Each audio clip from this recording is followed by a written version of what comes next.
প্রতিবার পহেলা মে আসে আমরা আনুষ্ঠানিকতা বজায় রাখি, তারপরে আবার যার যার কাছে ফিরে যাই। এবারের পহেলা মে ভিন্ন।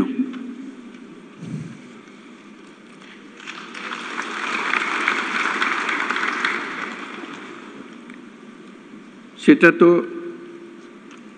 অভ্যুত্থানের মাধ্যমে যে সুযোগ আমাদের সৃষ্টি হয়েছে, সেই সুযোগ এই পরিস্থিতির আয়োজন করে দিয়েছে আমাদের কাছে।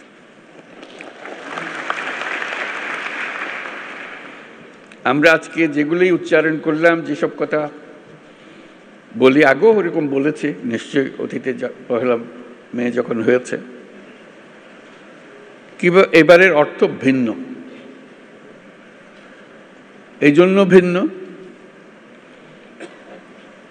আমরা এই প্রতিশ্রুতি নিয়ে সরকার যাত্রা শুরু করেছে, যেটা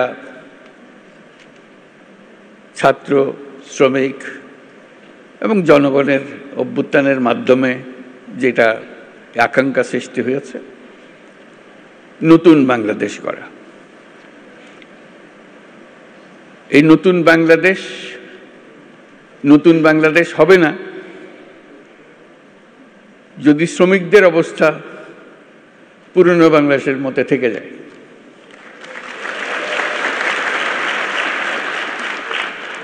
কাজে এটা আমাদের সবার দায়িত্ব, যারা এই নতুন বাংলাদেশে বিশ্বাস করি,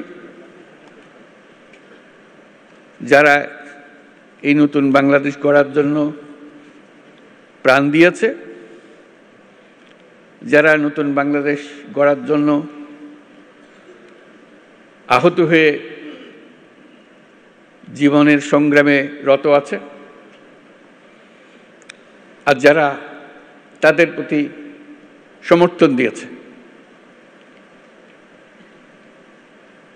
এটা আমাদের দায়িত্ব এবং একই সঙ্গে এটা আমাদের মস্ত বড় সুযোগ। এরকম আকাঙ্ক্ষা আগে কোনোদিন একযোগে এত কঠোরভাবে সৃষ্টি হয়নি, আজকে যেভাবে সৃষ্টি হয়েছে।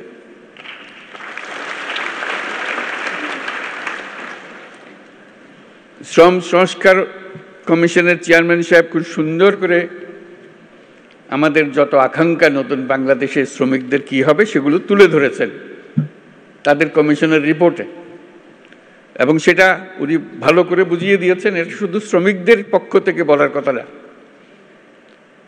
সকল পক্ষকে নিয়ে, সকল পক্ষের অংশীদারিত্বে এই কমিশনের রিপোর্ট রচনা হয়েছে। তারা যেসব কথা বলেছেন, যেসব সুপারিশ করেছেন, আমি ব্যক্তিগতভাবে অভিভূত হয়েছি। এত সুন্দর করে এত কঠিন বিষয়গুলোকে তুলে ধরেছে। আমি তাকে অনুরোধ করছিলাম আমাদেরকে একটা তালিকা দেন যেগুলো তাড়াতাড়ি করা যায়। তিনি সঙ্গে সঙ্গে বললেন, আমি প্রস্তুত হয়ে এসেছি, তালিকা আপনার জন্য নিয়ে এসেছি। আশু করণীয়, আমাদের দায়িত্ব হলো আশু করণীয়গুলো দিয়ে যাত্রা শুরু করা। এগুলো করণীয়গুলো সমাপ্ত করার পরে কঠিনগুলো আস্তে আস্তে আমরা রওনা হব। কিন্তু এটা বাস্তবায়ন না করে জাতির কোনো গত্যন্তর নাই। এই নতুন বাংলাদেশ গড়তে হলে আর কিছু কাগজ দলিল থাকার না থাক, এই কমিশনের যে রিপোর্ট আছে এটুকু যদি আমরা বাস্তবায়ন করতে পারি, তাহলে নতুন বাংলাদেশের ভিত্তি রচনা হয়ে গেল। আমরা গৌরবান্বিত হয়ে বলতে পারব আমরা সেই পথেই যাত্রা করেছি এবং সেই পথে চলা আমরা অব্যাহত রাখব। আজকে ভালো লাগলো সবার কথা শুনে, সবার সঙ্গে দেখা করে। আমাদেরকে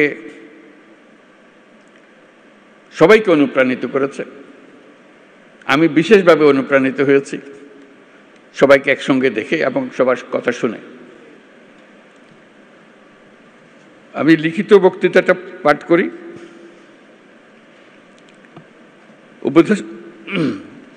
উপদেষ্টা পরিষদের সদস্যবৃন্দ, কূটনীতিকবৃন্দ, ইয়োর এক্সেলেন্সিজ, আইএলও সহ বিদেশি সংস্থার প্রতিনিধিবৃন্দ, শ্রমিক ও মালিক সংগঠনের নেতৃবৃন্দ, সাংবাদিকবৃন্দ এবং উপস্থিত সম্মানিত সুধী, আজ মহান মে দিবস। বিশ্বের শ্রমজীবী মানুষের সাথে সংহতি প্রকাশের এক ঐতিহাসিক গৌরবময় দিন। দৈনিক ৮ ঘন্টা শ্রম, ন্যায্য মজুরি ও শ্রমের মর্যাদা আদায়ের লক্ষ্যে 1886 সালের 1 মে মার্কিন যুক্তরাষ্ট্রের শিকাগো শহরে মার্কেটে শ্রমিক শ্রেণীর রক্তাক্ত সংগ্রামের মধ্য দিয়ে শ্রমিক ও শ্রমের মর্যাদা সম্মানের সাথে বিশ্বময় স্বীকৃতি লাভ করেছে। সেই প্রেক্ষাপটে এটি শুধু একটা সাধারণ দিবস নয়, শ্রমজীবী মানুষের অধিকার আদায়ের আন্দোলনের সংগ্রামের অনুপ্রেরণার উৎস। তার সঙ্গে এখন যুক্ত হয়েছে আমাদের অভ্যুত্থান, জুলাই অভ্যুত্থান।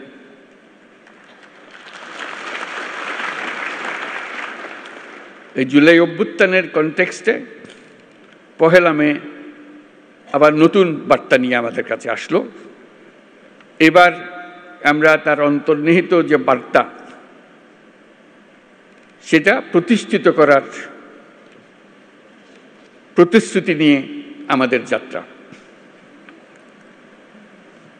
শ্রমজীবী মানুষের অধিকার ও মর্যাদা রক্ষার ঐতিহাসিক এই দিনে যাদের আত্মত্যাগ ও রক্তের বিনিময়ে শ্রমিক অধিকার স্বীকৃতি পেয়েছে, তাদের সহ দেশের সকল মেহনতি মানুষের প্রতি রইল বিনম্র শ্রদ্ধা ও কৃতজ্ঞতা।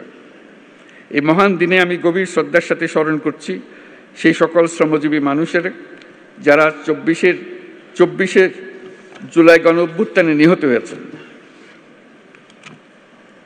এই বছর 1 মে এক অনন্য তাৎপর্যের দিন, কারণ মহান মে দিবসের পাশাপাশি একই সঙ্গে আমরা জাতীয় পেশাগত স্বাস্থ্য ও সেফটি দিবস 2025 পালন করছি।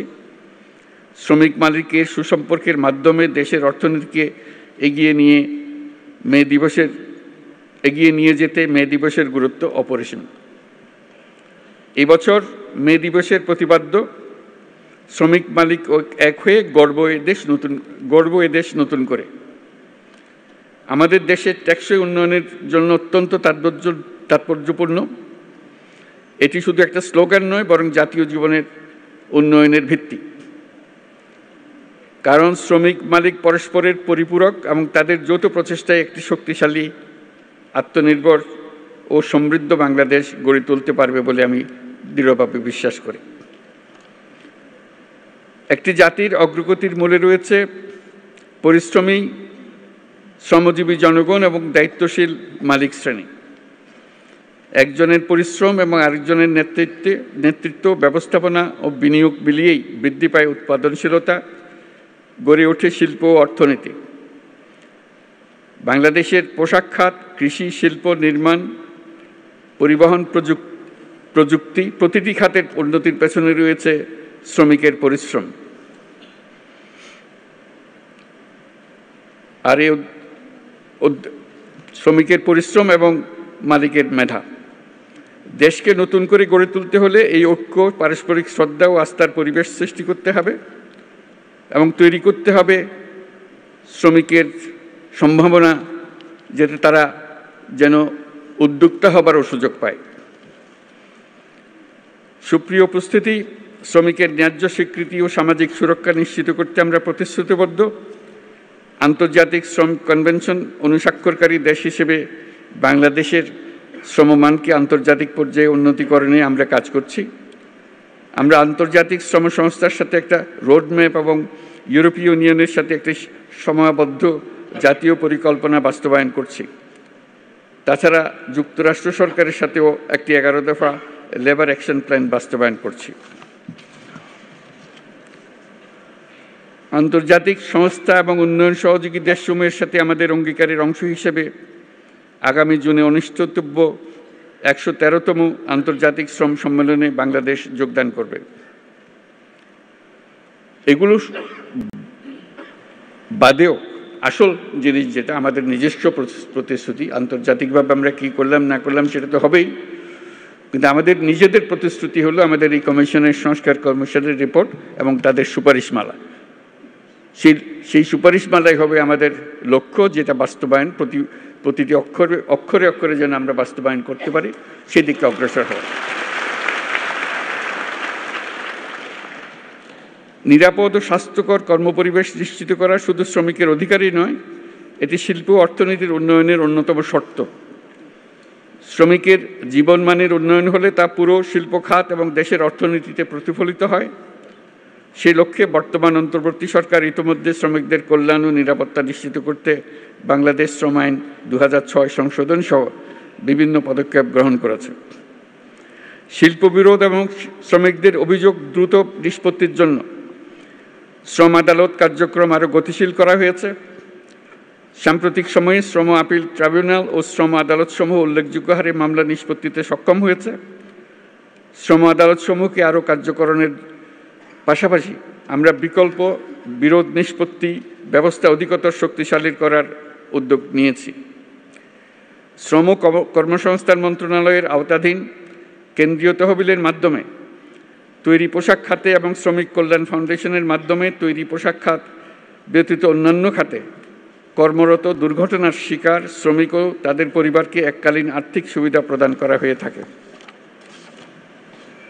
এই সুবিধাকে আন্তর্জাতিকভাবে গ্রহণযোগ্য রূপ প্রদানের জন্য কর্মক্ষেত্রে নিহত ও আহত শ্রমিকদের ও তাদের পরিবারের অধিকার রক্ষায় শ্রম কর্মসংস্থান মন্ত্রণালয়ের ILO-র সহায়তায় শ্রমিকদের জন্য একটি সর্বজনীন এমপ্লয়মেন্ট ইনজুরি স্কিমের পাইলট প্রকল্প বর্তমানে বাস্তবায়ন আছে।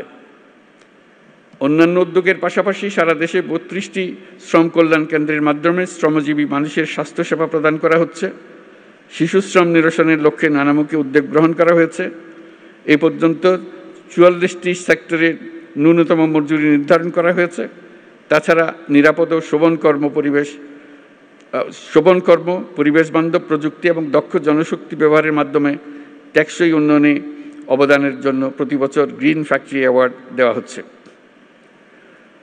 শ্রমিক মালিকদের সাথে দফায় দফায় আলোচনার মাধ্যমে শ্রম সন্তোষ বহুলাংশ কমিয়ে আনা সম্ভব হয়েছে। শ্রমিকের অধিকার রক্ষার পাশাপাশি শিল্পকেও বাঁচিয়ে রাখতে হবে।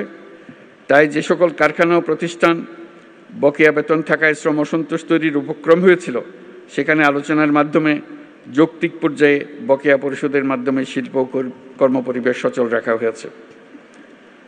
একটি দেশ কেবলমাত্র সমৃদ্ধ হয় যখন তার শ্রমিকরা নিরাপদ ও সুষ্ঠু পরিবেশে কাজ করতে পারে, মালিকরা তাদের শ্রমের যথাযথ মূল্যায়ন করতে পারে। শ্রমিকদের কল্যাণ নিশ্চিত করা মানে শুধু তাদের জন্য ভালো করা নয়, বরং এটি শিল্প খাতের উৎপাদনশীলতা, জাতীয় প্রবৃদ্ধি ও অর্থনীতির উন্নতির অন্যতম প্রধান শর্ত। এই দেশকে নতুন করে গড়ে তুলতে হলে ঐক্য, পারস্পরিক শ্রদ্ধা এবং আস্থার পরিবেশ সৃষ্টি করতে হবে। দেশকে নতুন করে গড়ে তোলার প্রত্যয়ে উজ্জীবিত হয়ে শ্রমিকের অধিকার রক্ষা, নিরাপদ কর্মপরিবেশ নিশ্চিত করা এবং শ্রমিক মালিক সুসম্পর্ক স্থাপনে সকলকে একযোগে কাজ করার আহ্বান জানাচ্ছি। আমরা যদি ঐক্য ও সহযোগিতার ধারা অব্যাহত রাখি, তাহলে জুলাই আগস্টের ছাত্র শ্রমিক জনতার গণ অভ্যুত্থানের মাধ্যমে বৈষম্যহীন নতুন বাংলাদেশ গড়ার স্বপ্ন শুধু স্বপ্ন নয়, বাস্তব হবে। বাংলাদেশ অত্যন্ত শ্রমঘন দেশ বিদায় শ্রমিকের অধিকারকে সর্বোচ্চ গুরুত্ব দিয়ে কাজ করতে হবে। আমাদের অনেক দূর পথ পাড়ি দিতে হবে। বিভিন্ন প্রশিক্ষণ ও কর্মসূচি গ্রহণের মাধ্যমে অদক্ষ শ্রমিকদের দক্ষ শ্রমিকে রূপান্তরিত করতে হবে। এজন্য শ্রমিক সংগঠন, ব্যবসায়ী, বিনিয়োগকারী, সুশীল সমাজ, গণমাধ্যম, উন্নয়ন সহযোগী সবাইকে ঐক্যবদ্ধভাবে শ্রমিকের স্বার্থ রক্ষা ও ন্যায্য অধিকার প্রতিষ্ঠায় কাজ করতে হবে। পরিশেষে মহান বে দিবস এবং জাতীয় পেশাগত স্বাস্থ্য ও সেফটি দিবস অনুষ্ঠানে উপস্থিত সকলকে ধন্যবাদ জানিয়ে আমার বক্তব্য শেষ করছি এবং আমরা নতুন বাংলাদেশ প্রত্যয় আবার দৃঢ়ভাবে ঘোষণা করছি। ধন্যবাদ সবাইকে।